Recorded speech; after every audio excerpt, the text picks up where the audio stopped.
Hello guys and welcome to this tutorial. This is the Spitfire Mk1a right in front of you. Okay, beautiful machine, and over the next series of this we will be going through everything for you. So without further ado, let's get started. Okay, so we have pilot's notes then on the top left hand corner by pressing Shift 2. It says a few things here. Number one is ground speed. Is the actual speed your aircraft is moving over the ground surface. Okay, endurance is the amount of time your aircraft can fly at the current rate of fuel consumption.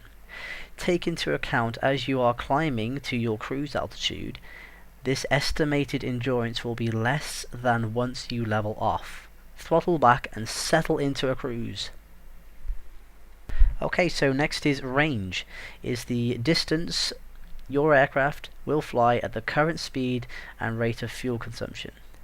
Again, take into account this will change based on climb, cruise and descent operations. Okay, so fuel economy is the current rate of fuel consumption in gallons per hour. Alright, high temperature warning will display if your engine temperature gets close to maximum allowed.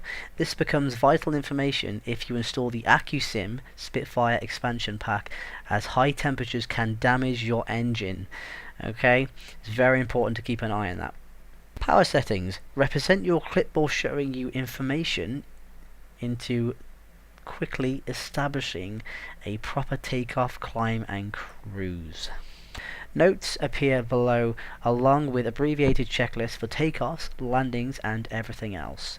Click the arrows at the bottom to browse through the available pages for you. There should be about 5 pages there to go through. Okay, so you can attach your battery cart trolley accessory for extra power for startups for the Mk1a. Order ground crew to hold down tail for high power run-ups, and that's for testing mag drops and things like that. Adjusting various switches and levers including your radiator flaps, etc. Okay, so radiator flaps, lights, things like that. Set the aircraft to a cold start state, and you can see that in the right low column there. It says cold start. Set throttle gain to match your joystick descent. Set sound effects high or low. Low is recommended for Intel Core 2s or slower CPUs, but the higher end systems can actually to run that sort of effect there, because you won't get lag or anything like that, or frame FPS or FPS drop, sorry. Okay.